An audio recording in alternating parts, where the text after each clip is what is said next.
Forgive them, Father, for they know not what they do. The Fighting Parson.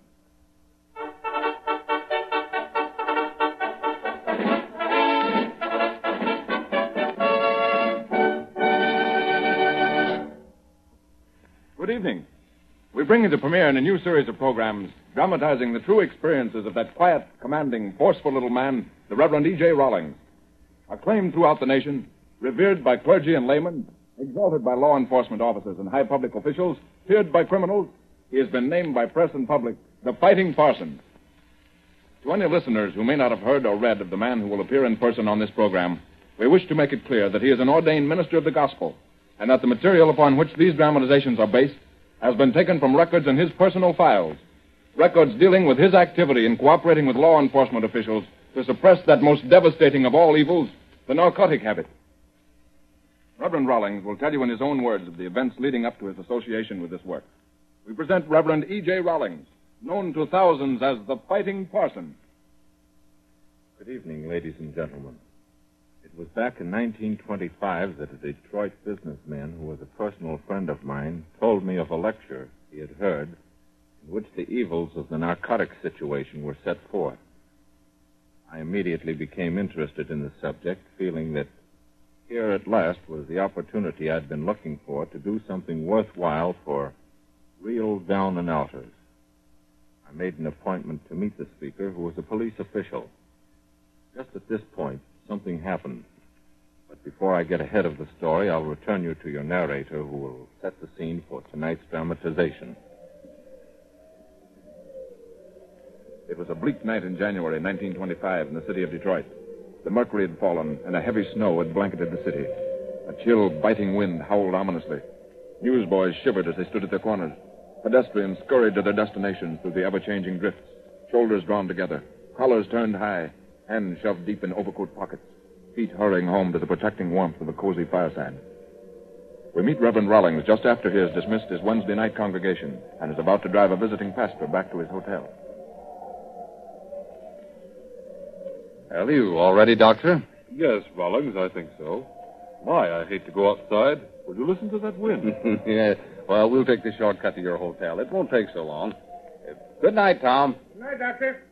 I suppose we might as well get started. I hope your car starts all right. Yeah, well, I think it will. I had the antifreeze checked again this afternoon. Good night, Reverend Rawlings. Well, what's wrong? Having trouble getting it started? Oh, little. It's all right now, though, I think. All right. Well, good night. Good night. Look out for the drift here at the side of the car. All right. There you are. Say, that wind is strong tonight. I say it is. It'll feel good to get inside again. I say, Rawlings, you have a nice place here. Well, thanks, Doctor. You know, I think sometimes that ministers' places are too nice. Why, I'm afraid I don't understand. Well, perhaps I'd have to talk a long time to make you understand just what I mean. But briefly, it's this. You know, sometimes I think we preachers have failed in not getting closer to humanity. Why, we preach the gospel to humanity. That's it exactly. We preach. But the Bible tells us that the Master went about doing good, helping blind beggars and sick people. Well, nowadays, we preachers entrench ourselves in big, costly churches and depend on people to come there and listen to us preach. I just wonder sometimes if we haven't about forgotten the unfortunate down and outer, the fellow who may feel out of place coming to our churches to worship. But the rescue missions take care of those who aren't regular church members. Yes, I know they do, Doctor. Some of the greatest satisfaction that I've experienced has come from the work I've done at the City Rescue Mission here in the past 15 years. But I still feel that we've got to find some way to... hey, here's the corner where I want to turn for the shortcut. I hardly recognize it with all this snow.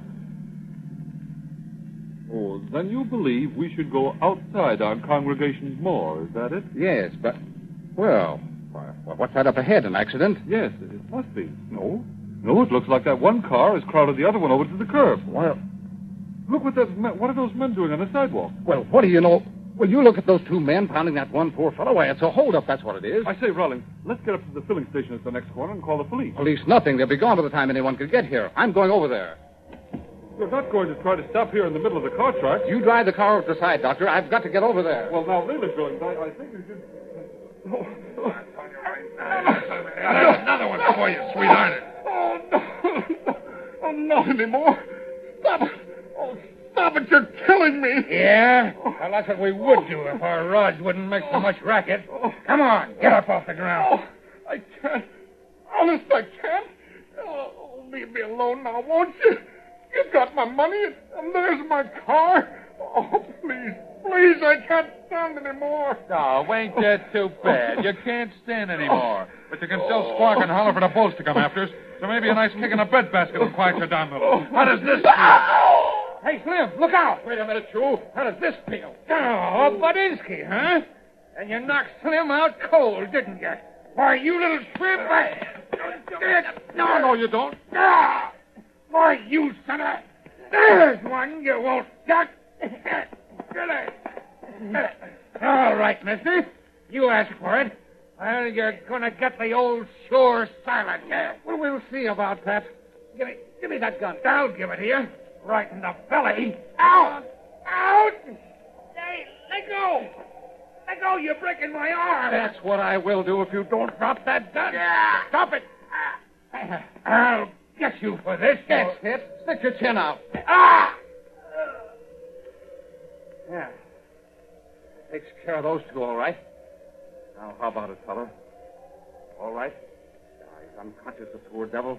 No wonder. Rollins, what's happened to you? No, it didn't happen to me, Doctor. It happened to these two thugs here on the ground. What's your eye? It's all swollen. No, my eye's all right. Now, listen, Doctor. I hate to run out on you this way, but I've got to get rid of these two men and get this other chap to the hospital. You mind driving on down to that filling station there and calling the ambulance? But the police... No, I don't want to wait for these fellas to come, too. Here comes a cab now. I'll get the driver to help me put this chap in the back seat of my car. You take him to the filling station, wait for the ambulance. We better not try to take him all the way to the hospital in the car. I'm afraid he's pretty badly hurt. Hey, taxi! Taxi! Well, what will you do with these men? Well, we'll load them into the cab and get them to police headquarters. Yes, sir. Well, what's the matter, buddy? What happened to these guys? They had a little accident, driver. Why, it's Reverend Rawlings. Yes, that's right, driver. Now, I want you to help me put one of these men in my car. It's across the street there.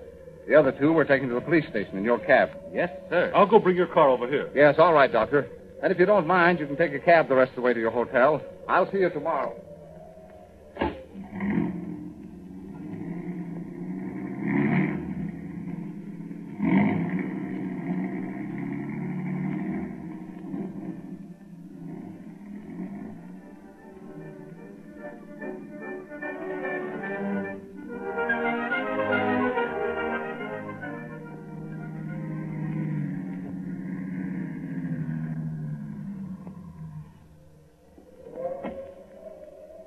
Here's the police station, Reverend. Yes, all right, driver. They're both coming, too. I guess they can make it up the steps under their own power, all right. Oh, what hit me? All right. Come on, you two. Come on, get out.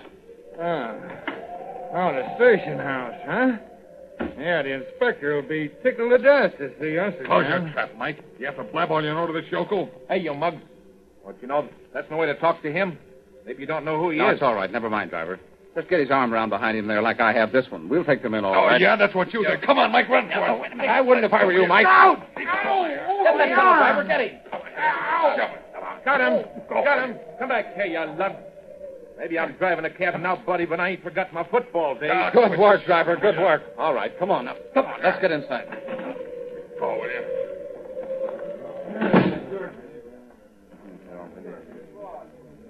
I'd like to see Inspector Thorndyke immediately if he's in.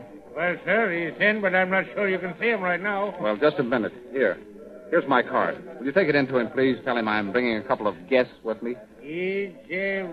Oh, yes, sir. Hey, wait just a minute. Thank you. Yeah. And you had to horn into this, too, didn't you, buddy? And you're liable to meet up with a bomb in that taxi cab of yours one of these days. Oh, here you are, driver. I think this will cover the bill all right. I want you to know that I appreciate your help. Oh, that's okay. I took your number down. You may be sure you'll get full credit for what you've done. Oh, gee. Thanks. Well, good night. Good night. The inspector will see you right now. Right in here, sir. All right, thank you. Well. Isn't our old friend Slim Parkin and Mike Levity? Come right in, boys. Hi, Inspector. Yeah, we knew you'd give us the glad hand. And I'm glad to meet you, Reverend Rawlings. Thank you, Inspector. Hey, that means preacher, don't it? That's right, Slim. This is Reverend E.J. Rawlings. Well, I'm a son of a... Hey, Mike, did you hear that? Ain't you got no pride left? You've just been running by your Sunday school teacher. Yeah. You ain't here, huh? Well, by God. By the grace of God, Slim. Yeah, all right. You boys sit over there. Here, Reverend, take his chair. Thank you. Well, let's hear what this is all about. Well, it's this way, Inspector. We was all on a Sunday school picnic. Shut up, Slim. That's enough out of you, too, Mike. Okay. Now then, Reverend. Well, there isn't a great deal to tell, Inspector. I was driving Dr. Warren, a visiting pastor, back to his hotel after meeting tonight. And I thought I'd save a little time by taking a shortcut out across Lee Avenue. That's the only reason we happen to be on that street. There isn't much traffic there, you know. Yes, I know. Well, we saw two cars at the curb across the street. One had apparently crowded the other one to the side. These two fellows here had the driver out on the sidewalk, beating him unmercifully. Just as I got over there, one of them, Slim, I think it was, kicked this poor chap in the stomach. You dirty rat. Of course, he was unconscious. I got there just in time to settle with Slim. Yeah. Then he started in on me. I was just about to rub him out when he took my rod away from me. Just then, all the street lights went out, and I couldn't see what happened. I hailed a cab, and the driver helped me put the other man in my car. Dr. Warren drove him to a filling station to call the ambulance, and then we brought these two here. That's the story. And now, good night, boys and Shut up, girls. Slim. I'm coming over there to you. Stand up there. You're just about my size, aren't you? Yeah, I guess so. Yeah. A little skinny, that's all. I'm 6'3", weigh 200 pounds. See these arms, Slim? These fists? I'm a pretty good fighter, Slim. I keep myself in shape. Yeah? Yeah. See these fists? These knuckles? I wonder how you'd like for somebody to hold you while I slug you with that fist. Like you did that poor devil out in the snow. Oh. Sit down. Mr. Thorndyke. Yes. Reverend Rawlings? Yes, he's in my office now. Two men are here, too. What? Thank you. He's dead, Slim. Gee. You're murderers now. You're not just panhandlers or stick-up men. You're murderers. Murderers. You know what that means, don't you? You know what they do to murderers? Yeah, I know. Don't keep saying it over and over again. I hear you. Murders, murders, murders. I have a full report ready for you on this, Inspector. Yeah, right, O'Donnell. You have the necessary information. Have a confession written out. I think I'll just have Slim sign it while he's here in the office. That's all. Yes, sir. Confession.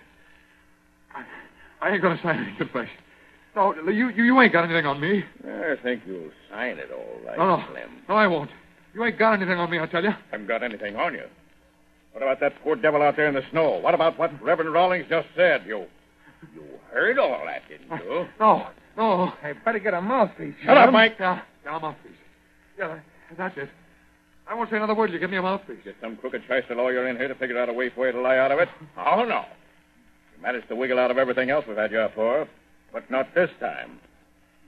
You're going to get the long stretch for this. No, not the big house, not that. Hey, listen, Inspector, I tell you, it was this that I... Look out, Slim. I ain't saying nothing. You just killed the man, Slim. Yeah. You didn't have any heart about it. You didn't do it mercifully. You got him out in the snow and the cold, out in the dark street where you thought nobody'd see you. No, really. Then you beat him, the two of you. Beat him with your filthy fists like the dirty yellow rat that you are. Beat him till he was so bruised and swollen that he couldn't see.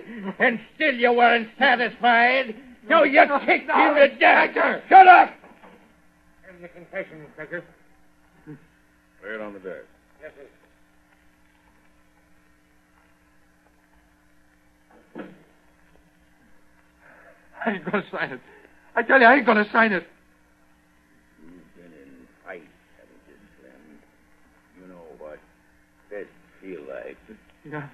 But have you ever been lying down flat on your back, Have you ever had somebody come along and kick you as hard as he could?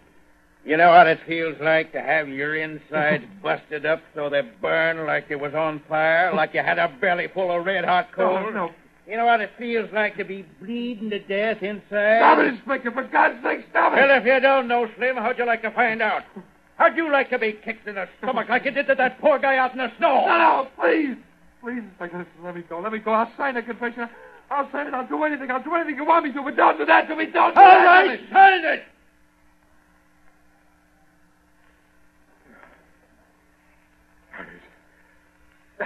Get out of here. Let me get out of here. Yes, Inspector. Take these two away and lock them up. Yes, sir. Arrest him. Come on, Mike. Me? Come on. Hey, listen, I ain't... Shut up, Mike. Get out of here. Okay.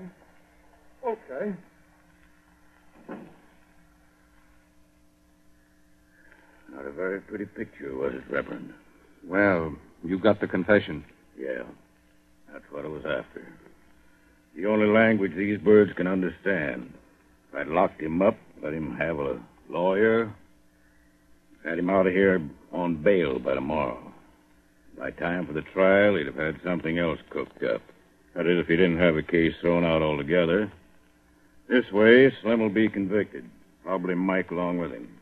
Yeah, you know, Inspector, it's hard to believe that any human being could be so merciless as he was. Yes, Reverend. Pretty far cry from the way you see life in your work to the way I see it in mine. I'd like to bring the two closer together.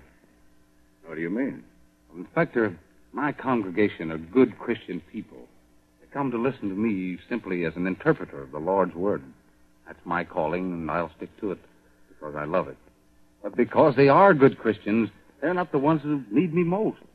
You know, it seems to me that I might even do more good by spending part of my time with you, Inspector. You mean by trying to redeem some of those who've gone astray? Well, partly so, yes. But not altogether. We have prison chaplains for that.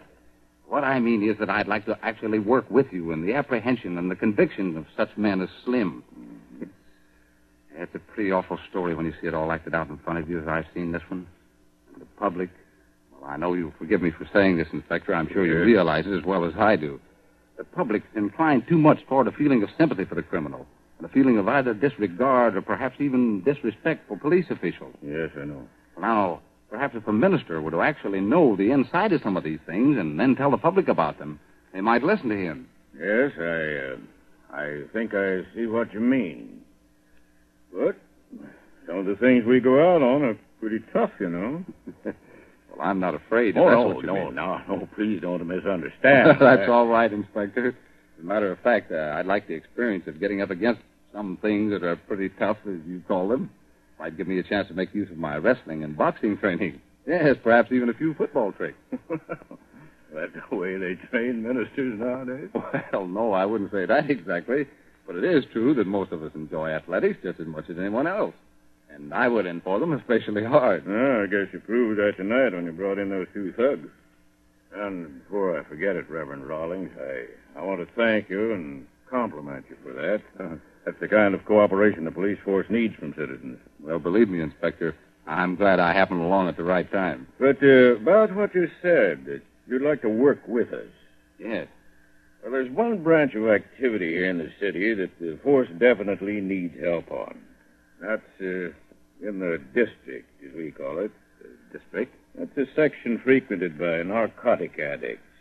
Dope fiends, as they're called. Now, that's exactly what I want to hear about, Inspector. Would you believe, Reverend, that we have right now over 20,000 active cases such as that in this city of ours? What? 20,000? 20,000. And that number is mounting steadily higher every day of the world. It isn't because we disregard it. It's simply that we haven't enough men on a regular force to handle that along with everything else that we have to handle. I see. And no appropriation for a special narcotic squad. Of course, we have cooperation from the federal authorities, but they can't do it all. Of course not. So until we're properly equipped, well, we just have to do the best we can and let it go at that. You've no idea how low people really sink when dope once gets them. I suppose the district, as you call it, is full of the very hardest kind of criminals. That's what most people think. Matter of fact, a great percentage of them are young people of college age, 20, 22, some even younger. Well, that's awful, Inspector. Well, just to show you how awful it really is, and how a lot of them end up, let me tell you about a raid we made a few weeks ago. It was in an old ramshackle building right beside the railroad tracks. So we got there just a little bit after.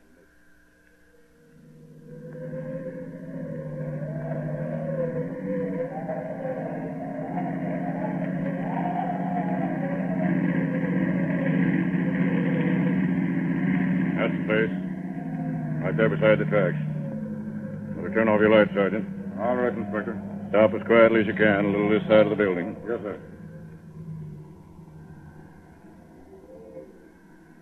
Here we are, sir. Quiet, opening the door now. Come on, O'Donnell. Front's boarded up. We'll all three go around to the back. All right, Inspector.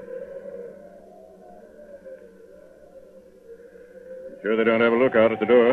Not this late at night, no, sir. According to information, there's a wooden bar they drop across inside the door.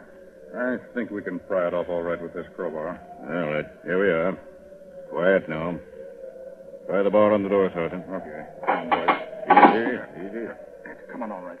Once more now. Come on. That's it. Oh, blast the thing. Listen. Yeah, I don't hear anyone coming. I'll try the door. All right, then. Come on in. They're in a room upstairs, Inspector. Here are the steps over here. All right.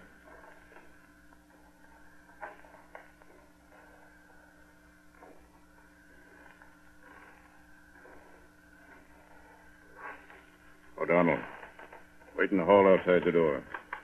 McCabe and I'll go in and try to round them up quietly. But if anyone tries to get away, stop him. Yes, sir.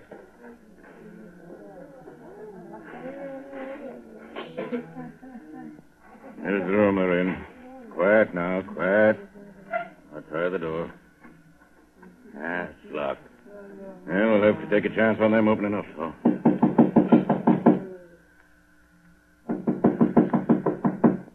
All right, come on. Open up in there.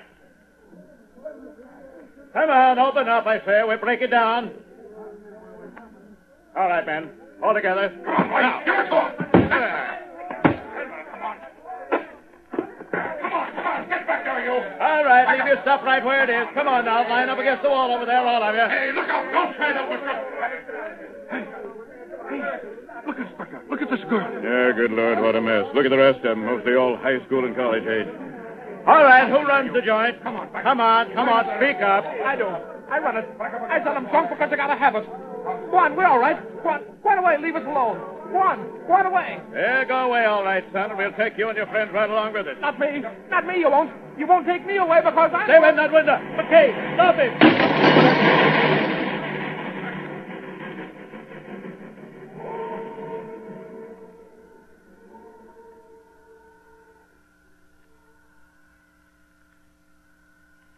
What a way to die. Well, that's the way he ended up, Reverend. Maybe he's better off. And only a boy. I tell you, Inspector, it's a frightful thing when you think of it. Oh, I say, Inspector. Excuse me. I thought you were alone. That's all right, Sergeant. Come on in. I'd like you to meet Reverend Rawlings, Sergeant McCabe. How do you do, Sergeant? Glad to know you, Reverend. What is it, Sergeant? Well, one of the boys just phoned in. He spotted a big gathering of them out in the district. Yes? Says they're really hitting it. Shall we knock it off? Yes, Sergeant. Get Donnelly, Stewart, Flanahan, yourself, anyone else we can spare. Will you go along, Of sir? course, I'll go along. Get in the car. I'll be right with you. Yes, sir. Oh, by the way, Inspector. Yes? They're in that same place out there by the tracks again, where that young Jimmy Clark jumped out the window. All right. That's the young fellow I just told you about, Reverend. Oh, yes. He was having a hard time of it last year, and then he got a chance to go away to camp for the summer. When he got back to the city, he landed a job helping out in a drugstore. And getting along fine till he got mixed up with that crowd. And dope did that to him. That's what it did. Inspector, will you take me along on this raid? Glad to, Reverend, if you care to go. All right. Come on, Inspector. We're going to clean that place out.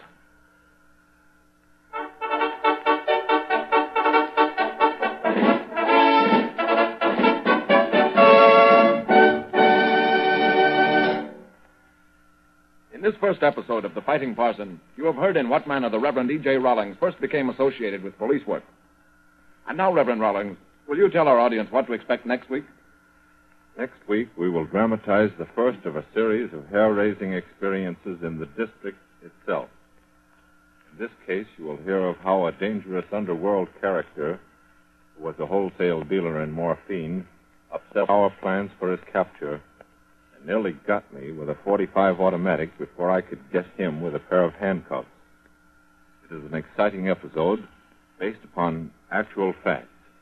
And among the highlights in this Fighting Parson series will be the detailed dramatization of Reverend Rawlings' harrowing experiences during the 2 months he lived in a colony of dope smugglers, posing as a dope buyer from Chicago.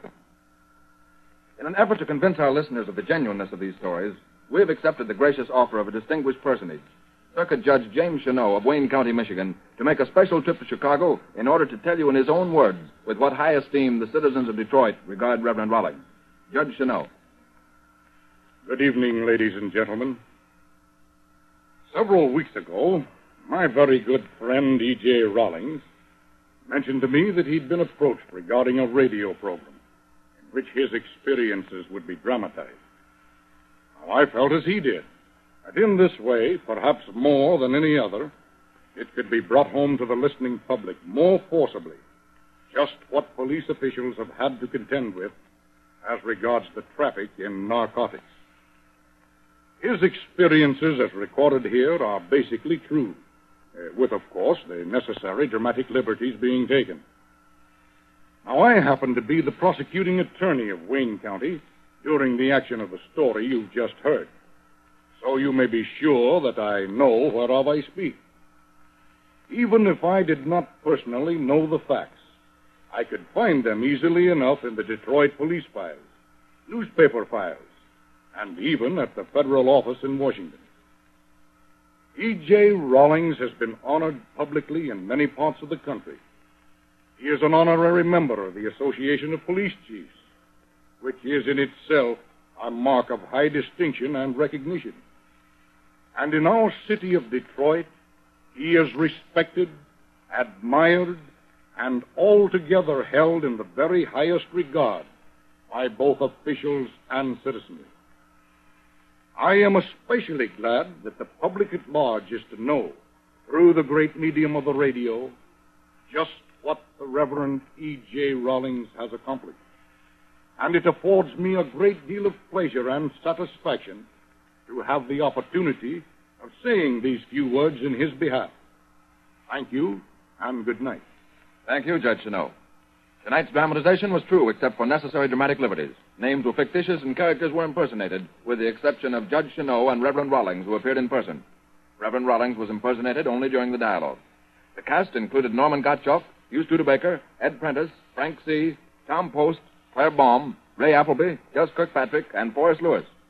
And now, goodbye until next week, when we will again...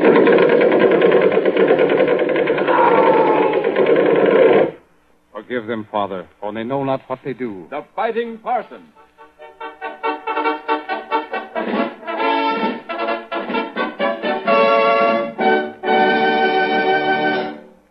Your narrator is Olin Soule. This is the Mutual Broadcasting System.